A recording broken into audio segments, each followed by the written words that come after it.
Querido cerebro al desnudo, hoy te vamos a explicar cómo puedes organizar tu cerebro, casi nada. O sea, aquí hay un montón de cosas dentro de tu coco, te estamos explicando un montón de información cada día. Lo difícil es poner en su sitio cada cosa, saber dónde está cada cosa y cómo organizarla para sacarle rendimiento. Y de eso es de lo que vamos a hablar hoy con nuestro querido neurocirujano Osman Salazar. Tu cerebro al desnudo. Aprende a aprovechar tu cerebro al máximo.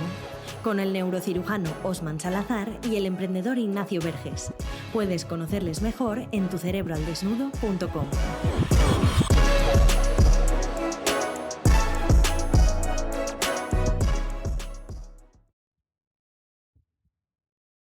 Osman, ¿cómo estás? Muy bien, Ignacio. ¿Estás organizado? Me he organizado. He organizado mis pensamientos y todos mis otros 19 mecanismos cognitivos para poder hablar de qué es esto de la organización cerebral y específicamente un término que manejamos en nuestro proyecto que es el perfil cognitivo. ¿Qué es esto? Estamos acostumbrados a ponernos etiquetas. El lenguaje es uno de esos mecanismos cognitivos. Estas etiquetas las podemos llamar identidad, la llamamos personalidad, la llamamos forma de aprender, estilo de aprendizaje, y hay una gran literatura al respecto. Ojo, hay test validados, pruebas con un gran sustento científico social detrás que valida esas diferencias que se encuentran en estos tests.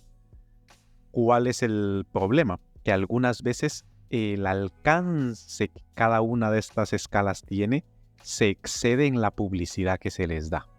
Lo que sí es cierto es que cada persona tiene una serie de mecanismos por medio de los cuales su cerebro hace cosas y las representa, eso se llama mente, y cada uno de esos mecanismos se llaman, mecanismos cognitivos. En el proyecto manejamos 20, y siempre lo digo que no son los únicos que hay, pero hemos creado estas etiquetas para agrupar lo que consideramos con el nivel de evidencia científica disponible, que podemos ofertar lo más completo, sin ser exagerados y sin simplificar demasiado para que sea inútil. El perfil cognitivo, entonces, ¿qué es? Es en esa escala de cada uno de esos 20 mecanismos cognitivos, yo en donde me encuentro. Imaginémonos como que hay una matriz así de 5x4, donde son 5 columnas, 4 filas, y dentro tienes un regulador o un botoncito que tú puedes subir desde el rojo al verde si lo quieres en colores, o si eres más de números, desde el 0 al 100, que lo puedes mover, y en esa escala tú quedas en cada uno de esos mecanismos en una escala concreta. Cuando conoces qué tanta atención tienes, uno de esos mecanismos cognitivos, eres atento o inatento. Cuando qué tanta facilidad tienes para el lenguaje y según qué tipo de lenguaje, ese es otro mecanismo cognitivo. Qué tanta memoria tienes, qué tanto recuerdas las cosas y con qué detalle y qué modalidades cognitivas eres capaz de recordar. ¿Recuerdas más eventos? ¿Recuerdas más datos, lugares, características? Toma de decisiones. Sueles decidir de forma muy lenta, sopesando variables, o eres más de reacción emocional y decides en un pispás, etcétera. Todas estas características incluyen muchísimas más variables que un test de personalidad, que un test de inteligencia, que un test de etcétera, etcétera, etcétera. No estoy diciendo de que lo que nosotros estamos proponiendo es mejor, superior o más validado que lo anterior. No, te sirve a ti de forma práctica para saber cómo utilizar tu cerebro en el día a día. Y creo que eso sí es más valioso, no más válido científicamente. Es más valioso para ti porque te puedes enterar de decir, amigo, vale, eso es lo que soy yo, porque todos leemos todas las etiquetas. No, ninguna nos queda perfectamente. Normal, porque cada cerebro es único. Perfil cognitivo, entonces, ¿qué es específicamente? Es el currículum vitae de nuestro cerebro. Es cómo nuestro cerebro está hecho, cómo funciona en el día a día y cómo nosotros lo aplicamos en cada una de estas variables llamadas mecanismos cognitivos. Y con ese símil que has hecho, yo te iba a hacer otro por llevármelo a mi terreno de los negocios, que es como ese modelo Canvas que se hace de un modelo de negocio, tener claro cómo es ese mapeado, pues no, sería un poco ese mapeado cerebral. Y claro, y creo que también que aquí muchas veces lo difícil es saber dónde encajarte, porque muchas veces inconscientemente asociamos algunas cosas como malas, porque tú, por ejemplo, decías, ¿eres más atento o más inatento? Mucha gente no va a asumir quizás que es inatento porque piensa que ser atento es lo bueno y ser inatento es lo malo, cuando realmente lo único que tienes que saber es qué eres, sin decir sin juzgar si es bueno o malo. ¿Tú qué eres? ¿Es o no es? Y a partir de ahí establecer cómo eres tú, porque vas a tener ventajas y desventajas. O sea, al final va a ser tu perfil y eso es lo bueno de conocerlo. Desde luego, eso sí que es una ventaja ante el mundo respecto a todas las personas que no lo conozcan. Pero es que ese es otro mecanismo cognitivo, Ignacio. De ahí lo importante de este, vamos a llamar los anglicismos, cognitive profiling, de este perfil cognitivo, de este perfilamiento cognitivo. La introspección, lo que tú has dicho, Ignacio, o sea, esta persona que realmente etiquetas bonitas, aunque lo que haga sea una mierda, la persona no es lo suficientemente introspectiva. Claro. Entonces, bueno, aquí hay dos cosas. Una es que sí se entere, que sí se dé cuenta, pero que no lo quiera reconocer. Esa es una. Eso es otra cosa. Y otra cosa es que realmente no se entera. Entonces, ¿qué te parece si hacemos un recorrido por los 20 mecanismos cognitivos para explicar qué es el proceso? ¿Te parece? Dale. Pues bueno, tenemos 5 áreas cognitivas, que es con el acrónimo ASPAR, ASPAR. La A, de lo que nuestro cerebro hace de forma automática. S, lo que siente. La P, lo que piensa. La otra A es lo que actúa, lo que hace. Y la R es cómo reflexiona. Y entonces va desde la primera A, que es lo que menos podemos gestionar. Recordar, lo de controlar no existe. Lo que menos podemos gestionar, a la R, que es lo que más margen de maniobra tenemos. En la primera columna, con el automatizar, está el inconsciente. El inconsciente es aquello que no importa lo que hagamos, Ignacio, es inexpugnable. Eso no se le puedes entrar. Y ahí van pues una serie de traumas en la infancia, problemas complejos, etc. Caen más en el campo de la psicología, su abordaje, pero que está en las áreas del cerebro a que nuestra conciencia no accede. Y por eso son inconscientes. Estructuralmente están dentro de nuestro cerebro, casi siempre en el cerebro emocional, el sistema nervioso autónomo, que hemos hablado mucho al respecto, está allí. Entonces, aquí es qué tanto nos afecta o no en el inconsciente. Los siguientes son nuestras necesidades cognitivas. Todos tenemos las necesidades de querer, saber, poder, tener y pertenecer. En cada una de estas 5 necesidades, ¿en dónde nos rankeamos nosotros? Todos tenemos nuestros impulsos. Hay gente que tiene más tendencia a ser impulsivo que otra. Y distintos tipos de impulsos. Los hábitos. Hay gente que tiene mayor capacidad de instaurar hábitos conscientemente. Hay gente que tiene una serie de malos hábitos. Hábitos negativos. El morderse las uñas, por ejemplo. El beber, sexo, drogas, etc. Sigue siendo un hábito. Y el hábito no es más que un mecanismo cognitivo. Cuando nos pasamos a la S de sentir, aquí es más sencillo. La sensación es todas las modalidades sensoriales, los famosos 5 sentidos. La percepción, la interpretación que nuestro cerebro hace de ellas. Y vamos bajando y tenemos la emoción y dentro de ellas la motivación. Y se diferencian porque la emoción es un estadio subjetivo que propicia la acción, pero que no necesariamente tiene un objetivo, un porqué o un para qué. La motivación sí. Cuando vamos a la P está la atención, la memoria, el lenguaje y el aprendizaje. Básicamente, razonar, lo que nos hace ser seres humanos. En la de actuar está movernos, es un mecanismo cognitivo, el cerebro te hace moverte, tienes que tomar decisiones, resolver problemas y por supuesto, tienes un patrón repetido de lo que haces, eso se llama conducta o comportamiento. Y en la R tienes tu sistema de creencias, valores y actitudes. Y terminamos con la introspección, que es con lo que puedes cambiar los otros 19 a excepción del primero. Que es el inconsciente, no lo cambias porque es inaccesible a la introspección, pero lo que puedes hacer es gestionarlo. Cada uno de estos tiene no más que un regulador, un marcador de que te puede predisponer más hacia una cosa u otra, y el conocer en qué aspecto tú te encuentras en cada uno de ellos para ti mismo, te sirve para poder construir una identidad que te permita aprovechar dónde está tu cerebro en cada uno de esos mecanismos cognitivos, contarte una narrativa cognitiva diferente y algo que puedas hacer para construir una vida acorde a tu verdadera motivación y a perseguir ese camino hacia el cerebro perfectamente autogestionado que llamamos el cerebro injodible. Yo cuando preparé el guión de este podcast, como no me leí bien lo que habías puesto, preparé unas preguntas, pero ahora conforme estabas haciendo todo el repaso, me estaba dando cuenta de que realmente sí que encajan perfectamente en ese ASPAR.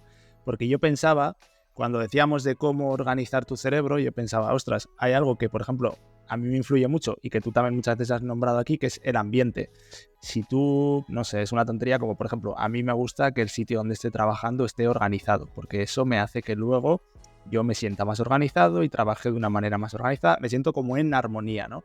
Y esto es lo que tú decías, esa percepción por los sentidos del ambiente, que nuestro cerebro está inconscientemente todo el rato percibiendo lo que pasa en el ambiente, va a desencadenar al final en una emoción, esa emoción en un pensamiento y ese pensamiento en una acción. Es decir, que podríamos decir que si tienes que deberías empezar por organizar tu vida y tu ambiente para poder organizar tu cerebro, porque si tienes una vida desorganizada y un ambiente desorganizado, el cerebro así va a ser. Por supuesto. Y ahora que hablas de ambiente, Ignacio, ¿qué tienes ahí atrás? Que veo que en tu ambiente Espera, que tienes algo ahí en tu hombro. Voy a hacer magia, ¿eh? No. A ver. Está aquí. Pues nuestro libro, macho, nuestro primer libro, nosotros decimos que no es un libro, que realmente es un manual de batalla, porque son 300 cerebrinas para tu día a día, ¿no? 300 dosis de neurociencia para saber usar tu cerebro en el día a día. Y aquí, pues al final, ¿qué pasa? De esa newsletter gratuita que nosotros tenemos, que enviamos cada día a los suscriptores de tucerebro.com, mucha gente se calentó, nos empezaba a decir, oye, esto me está cambiando la vida, oye, es que me las imprimo en papel para tomar notas porque es que esto es súper útil y de aquí saco muchos aprendizajes, oye, es que he cogido esto que habéis dicho y se lo he pasado a mi cuñado para no sé qué. ¿No lo podíais sacar en papel? Pues sí, al final nos dimos cuenta de que esto era muy aplicable en el día a día y lo que hemos hecho es organizarlas en base a una tabla de contenidos que te has currado tú ahí con Perla muchísimo, que está estructurada por lo que decías, mecanismos cognitivos, áreas cognitivas, entornos cognitivos, temáticas de todo tipo, para que tú puedas ir y decir, oye, ¿qué necesito yo? Necesito algo de emprendimiento. Ahí vas a tener el listado de las cerebrinas que, oye, necesito algo de lo que ha dicho Osman, del mecanismo cognitivo de los sentidos. Lo vas a tener aquí, todo el listado de cerebrinas, te vas ahí, y te las lees, te las señalan, las subrayas, lo que necesites en cada momento. Por eso no es un libro, es un manual de batalla para que lo lleves contigo cerquita y lo tengas siempre presente y lo puedas utilizar. Increíble el trabajo que ha llevado a hacer esto, Ignacio. Es decir, todo esto ha surgido, está surgido porque el punto, Ignacio, nos reunimos y decir, muy bien, ¿cómo ponemos todo este conocimiento del cerebro en algo que la gente pueda aplicar? ¿Recuerdas que ese era nuestro objetivo siempre? Y el perfil cognitivo, que ese es un palabra mío, porque Ignacio le pondría uno mucho más guay, seguro pondría algo mucho más bonito y atractivo, es el conocernos, el entregarle a la audiencia, a nuestros escuchas, a nuestros suscriptores, a nuestros clientes, en cada uno de estos estadios de implicación con lo que hacemos, cada vez más herramientas para que puedan conocerse a sí mismos y sobre todo que puedan aplicar esa responsabilidad cognitiva, que fue el último podcast del que hablamos. En último término, el perfil cognitivo es que tú conozcas tu cerebro, porque encajando esto con la nomenclatura que la gente habla, en el término del coaching, por ejemplo, en psicología, el marketing, las ventas, etc., el conocerse, el autoconocimiento, todo empieza por allí. Pero claro, tienes que entender de que el autoconocimiento no se puede quedar solo en la fase de la mente, sino que tiene que incluir el cerebro, tiene que incluir todos esos mecanismos cognitivos de cómo tu cerebro funciona y qué partes de tu cerebro participan en cada uno de estos mecanismos y cómo lo que tú haces en el día a día puede modificarlos, gestionarlos y lo más importante, cómo todo lo que ha sucedido en tu vida hasta la fecha te hace ser como eres, cómo tu cerebro y tu mente tienen el estado actual, que es ese perfil cognitivo, que como ya sabes, por medio de la neuroplasticidad, se modifica. Y ese proceso de cambio lo puedes tú dirigir para explotar esos mecanismos en tu beneficio y no dejarte explotar en tu perjuicio.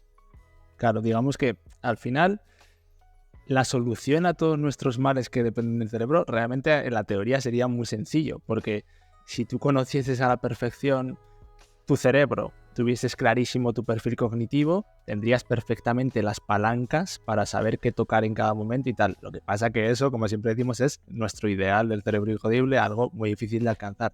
Pero realmente en la teoría es esa, lo que pasa es que nos pasaremos la vida entera diseñando ese perfil cognitivo, mejorándolo, adaptándolo y gestionándolo. Pero claro, sería interesante. El trabajo empieza por lo que hemos hablado aquí, ¿no? Primero, que no diseñes ese perfil cognitivo que quieres tener, está muy bien. Tú a lo mejor quieres ser muy atento y no lo eres, a lo mejor quieres ser más reflexivo y no lo eres, pero lo importante es que primero pongas ahí lo que es, que eso es lo difícil. Y a partir de ahí, si quieres, luego diseña lo que quieres ser, algo que sea alcanzable en base a eso, y ya veremos a ver cómo tienes que hacer esos cambios con la autogestión cerebral para llegar ahí. Pero lo importante es tener ese mapeado de lo que hay en esta situación, ¿no? En el momento exacto. Claro, de hecho es lo que hacemos en nuestro Personal Brainer. Lo que hacemos cuando una persona contrata nuestro servicio de Personal Brainer es pasarle este test de perfil cognitivo, y que insistimos, esto no es un test validado científicamente o que realmente sea un test estandarizado, no. Es un test práctico que le permite a la persona darse cuenta cómo están cada uno de sus mecanismos cognitivos y ver cuáles de ellos son fácilmente explotables por sí mismo, cuáles son fortalezas en el término de la psicología, en el coaching, y cuáles son aquellas más difíciles.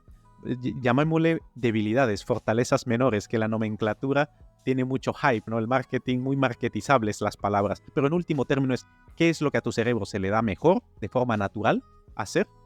¿Qué a tu cerebro se le atraganta más, de forma también natural? ¿Y qué puedes hacer tú para poder potenciar lo que se le da bien y para mitigar las consecuencias de lo que se te da mal? No gastes tu vida intentando corregir lo que se te da mal, cuando tienes lo que se te da bien, y allí a lo mejor está tu éxito y tu bienestar, las dos necesidades que el cerebro tiene. Así que esto encaja perfectamente en todas las formas de mentoría, de consultoría, de entrenamiento que normalmente estamos acostumbrados a escuchar. ¿Cuál es la diferencia? En que se basa en neurociencia del día a día y pasando y aterrizando ese conocimiento para que tú lo puedas aplicar sabiendo que cada uno de esos mecanismos cognitivos está basados en la estructura y función de tu cerebro, y que ese cambio en estructura y función es tu responsabilidad manejarlos. Y de hecho, Osman, se me ha ocurrido una idea loca, que no sé si tendrá sentido o no, porque te la estoy contando aquí en abierto delante de toda la gente, para que vea que aquí este proyecto se cuece en abierto, que es, en esto que vamos a lanzar pronto, que ya nos estamos aproximando a octubre y pronto habrá noticias en los suscriptores de tucerebroalnesnudo.com, se me ha ocurrido que podríamos coger a una persona, coger un caso, desnudarle el cerebro, diseñar junto a él ese perfil cognitivo en directo para que el resto de personas puedan aprender de ese proceso, y igual que lo hacemos con esa persona, se lo puedan hacer ellos mismos, y después de haber acabado y que tenga esa persona su perfil cognitivo diseñado, le enseñemos cómo puede tocar cada una de esas 20 piezas que tú decías, que son esos 20 mecanismos cognitivos, adecuadamente en esa autogestión cerebral. Eso es una idea que no sé cómo lo haremos, pero yo lo lanzo ahí, desde luego. Si quieres poder participar en esta locura, será en tucerebroalnesnudo.com. Ahí iremos anunciando cómo, porque de momento la idea está en el aire. Muy bien, me parece bien. Básicamente es la primera fase que hacemos en el Personal Brainer, que hacemos muchísimo más, eso por supuesto, pero la fase de diagnóstico la podríamos hacer en directo, por supuesto. La vamos a hacer en directo, pero por supuesto, hombre, gratis no lo haremos, pero quiero decir, para toda la gente que esté ahí dentro le explicaremos cómo se puede acceder en algo que pronto anunciaremos. Así que bueno, yo creo que ha quedado claro ese mapeado, por lo menos la gente, le hemos nombrado los 20 mecanismos cognitivos, que esto era un tesoro que te has currado ahí muchísimo. Yo creo que hemos dado hoy valor de sobra. Y mira, lo más importante de esto es el valor percibido, Ignacio, lo que comentas. Por ejemplo, todo nuestro proyecto está orientado específicamente a personas que están siendo responsables consigo mismos, responsables con su cerebro, y que saben que tienen esa capacidad de poderlo cambiar y de poderlo modificar. No, como siempre decimos, no vendemos humo, no somos psicólogos, no somos terapeutas, no resolvemos la vida de las personas, porque hay profesionales de la salud mental para eso específicamente. Todos los servicios que ofrecemos, desde las guías, desde el libro de la cerebrina, desde el Personal Brainer, y la formación que hacemos a empresas, las hacemos con la finalidad de potenciar ese capital cognitivo ya existente. Allí es donde nosotros participamos, la neurociencia aplicada en el día a día. Y todas las personas que nos siguen en esto, les llamamos los cerebros al desnudo, que siguiendo nuestro método de la autogestión cerebral, persiguen el cerebro injodible. Y hacia ahí vamos. Dicho esto, cerramos y a la semana que viene seguimos. ¿Te ha gustado este podcast? Compártelo, igual puedes ayudar a alguien. Y para dar el siguiente paso, suscríbete a nuestra lista de correo en tucerebroaldesnudo.com. Recuerda, si no controlas tu cerebro, este te controla a ti.